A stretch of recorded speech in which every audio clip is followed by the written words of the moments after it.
Hey, we did it. Yes, we did it. We finished chemotherapy appointment number 6, the final one. I'm done. There are no more chemotherapy appointments in my future, and it did take me a couple weeks to record this podcast because, well, I just needed to wait for the symptoms to subside. So today, we're talking about that final chemotherapy treatment. Welcome to the Fit for Any Battle podcast.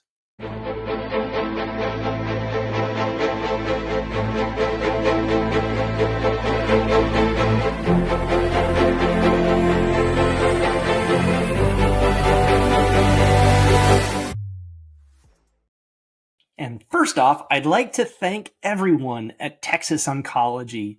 You have made my life very easy. And when I went to go see Beth Hellerstedt on April 19th, I was able to explain to her my few symptoms that I had had since the previous chemotherapy. She released me for chemotherapy appointment number 6, and we talked about how things went for me. And she was extremely impressed with the fact that I was able to still work out. I was still able to work. I didn't take any days off from work. I was able to just feel great throughout the majority of this. There were times when things got a little tough, but it didn't last long. And thankfully, with a good support system, good diet, great workout program, I got through it.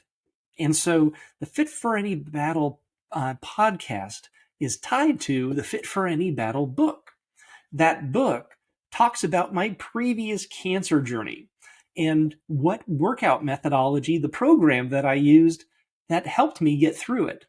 When I was diagnosed with aggressive prostate cancer last year in 2022, I went right back to the same program. I had never stopped. I had kept using the Fit for Any Battle program. And so during my treatment, when I had to have my prostate removed, I had to stop working out for 30 days, but I brought a really healthy body to that. So then after 30 days, on the 30th day, I went for a bike ride, a very long bike ride. The next night I went for a bike ride, and I continued on throughout all 6 of the chemotherapy treatments. Now, let's talk about chemotherapy appointment number 6. You may have noticed that I do not have a ponytail anymore. I don't have long hair, but I do have hair, and I do have a beard, however scraggly it may be. Just a couple days ago, I had them trim my hair because my ponytail could fit through a drinking straw and still have a little room for water and ice. It was tiny, and there was no way that the little hairs that are going to grow back with any sort of period of time where it will look good to have a tiny, tiny, tiny little ponytail. So I trimmed it up. It'll start growing out the way it needs to, and it'll be back before we know it. With friends that I've had who've gone through chemotherapy, they come out sometimes with curly hair when they used to have straight hair. Who knows? We'll see what happens. So chemotherapy appointment number 6, I put on the same cooling system that I use to cool my head every time. Doesn't feel good. It kind of sucks. As soon as they inject me with the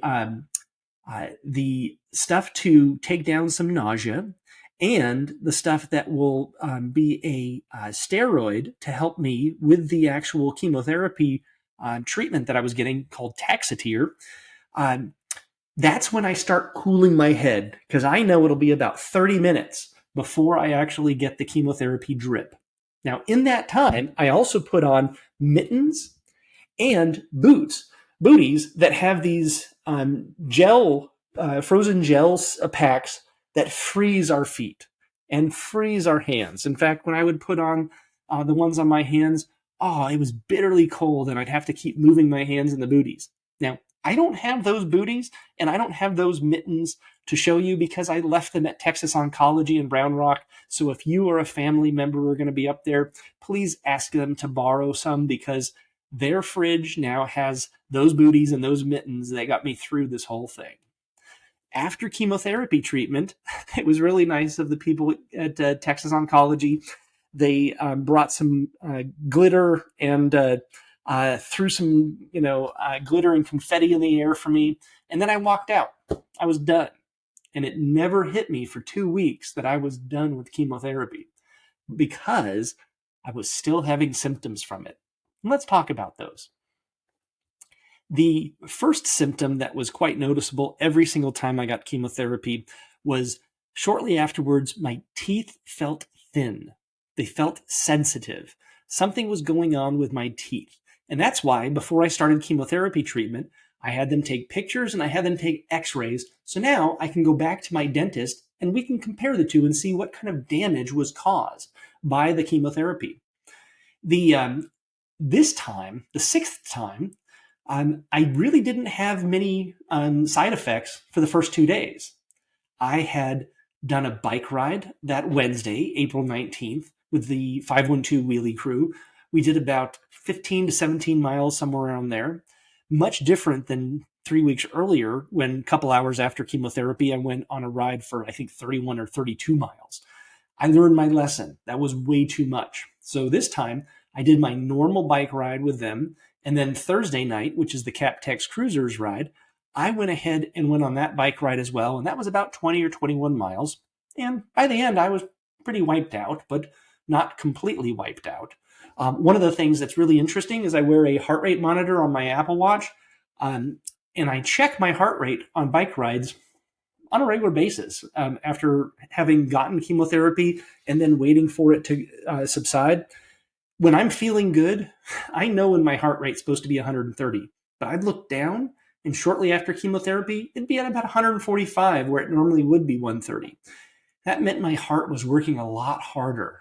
I was fatigued and it took a lot to get through those bike rides. So on Friday, I thought I was doing a good thing by kind of relaxing at the house and not going to the gym. And oh boy, was I mistaken. Each Friday night, I typically go to the gym. I do 20 minutes of cardio by walking on the treadmill. And then Friday night is my shoulder night. So I do a nice shoulder workout. That cardio and that exercise do wonders to keep that wave of yuck offshore. Well, that Friday night, I didn't do my exercises. So that meant I woke up Saturday morning and I felt like I was run over by a train. It just sucked. I had that wave of yuck had crashed onto shore, and it was going to take a while for it to dry up in on my beach. The feeling was of a variety: nausea, dizziness, fatigue. I had a headache. One of the side effects was my nose went numb. Yeah, the neuropathy that was typically making my eye twitch, which is kind of gone now, made my nose numb for about 24 to 48 hours. It was really weird because I didn't notice it until I went to go touch it, and then it was obviously not doing okay. I was really worried about it, but after 2 days, as I said, it went away. That Sunday, so Friday night I didn't do my workout. Saturday, Sunday, I still felt bad.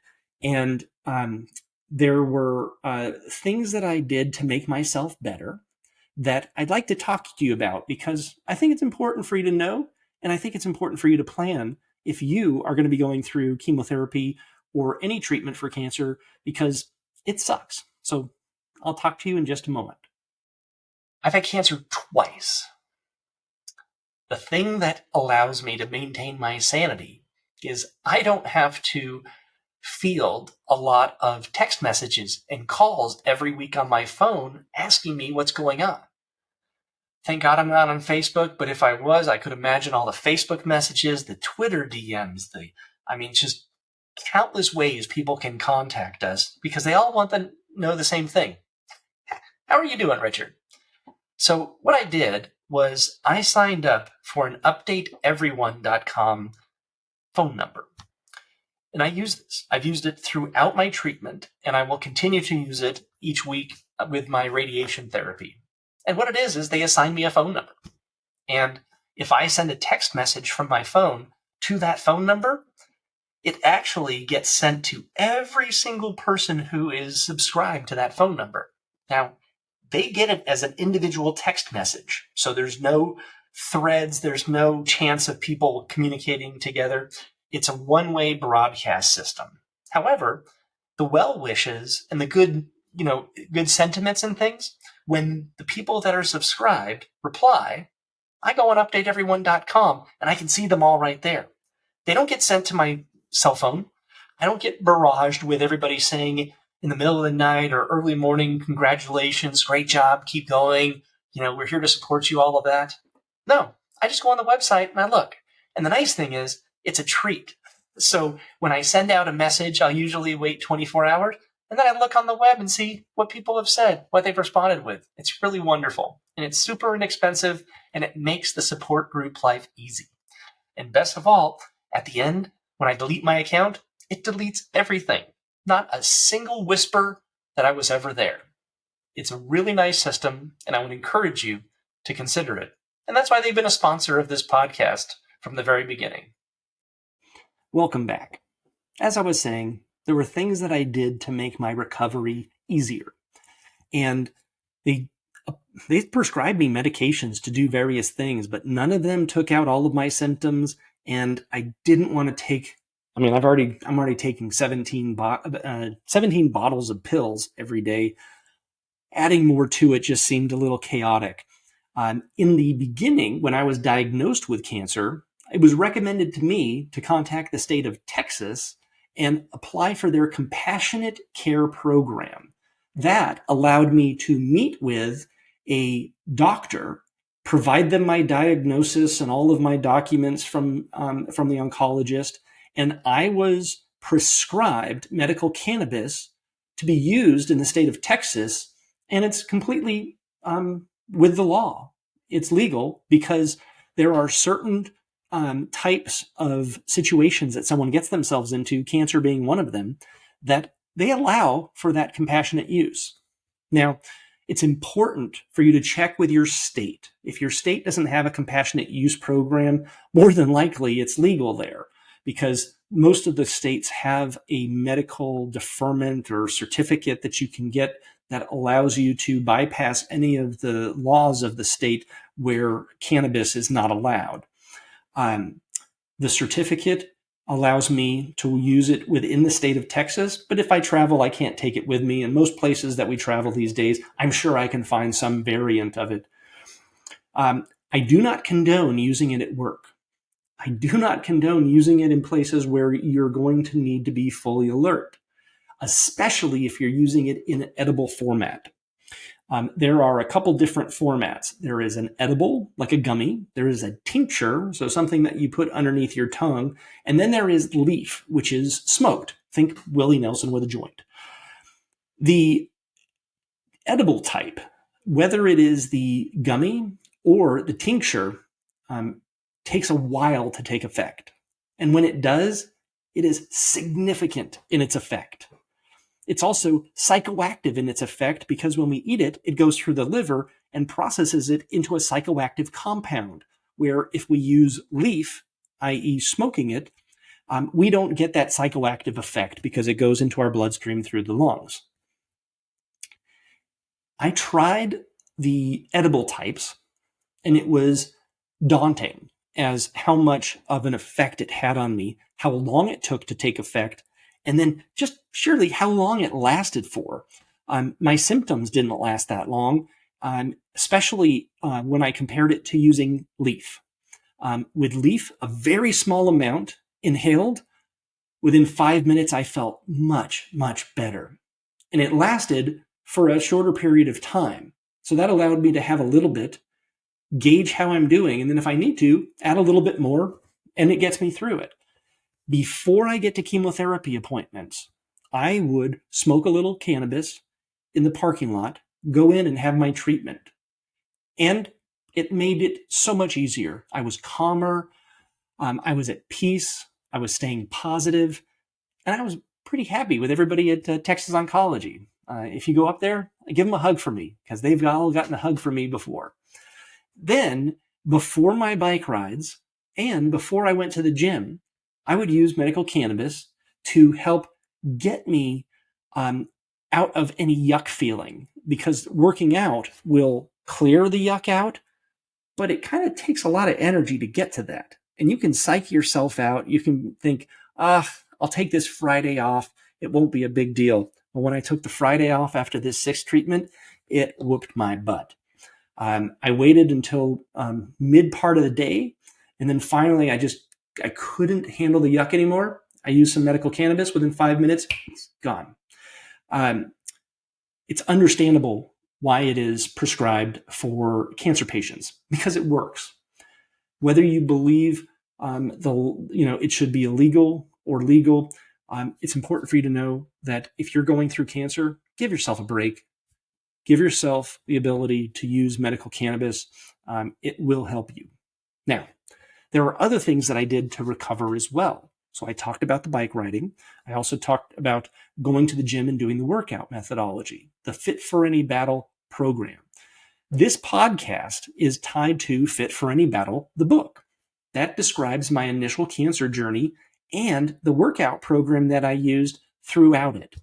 I didn't stop using it when I was done. And so when I came into the diagnosis of aggressive prostate cancer, my body was already ready to go. It was supercharged. And so it allowed me to coast through chemotherapy literally, unscathed. If my biggest challenge was I lost some of my hair and some of my beard and my nose was numb for a day or two and I felt yuck for a few days, boy, that is such a difference compared to the normal cancer patient who typically has a lot of problems with chemotherapy. And I know why. If I didn't go to the gym and I didn't get a lot of workout in, I would feel bad and I would feel worse and worse. It's compounding. So I would encourage you, check out fitforanybattle.com. Grab the book. It is available on Amazon. It's very inexpensive on Amazon. We try to keep it priced so that we can get more people to use the workout. There is a mobile app that you can download off of the App Store, depending on if you're an Android or an iPhone user. That is completely free. This podcast is completely free.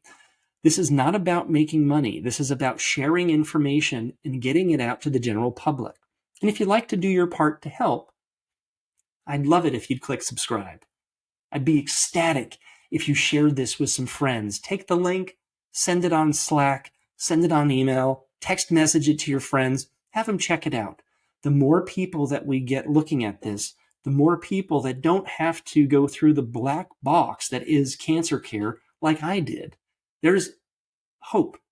There is a light at the end of the tunnel. And thankfully, the tunnel is now, we're at the end of the tunnel in my journey.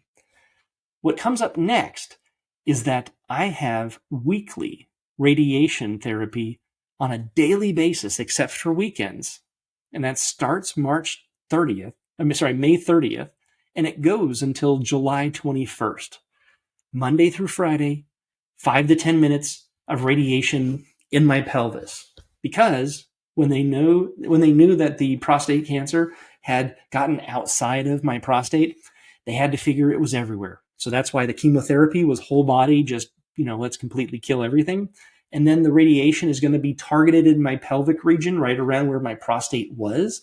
And that'll ensure that anything that's there that got out of any noticeable size is gone too. So stay tuned for more of the Fit for Any Battle podcast. We're going to take a few weeks off. May 30th is when the first treatment starts for radiation. And each week, I will bring you an episode of how it's going. Thanks for staying with us, and I appreciate you. I'll talk to you soon.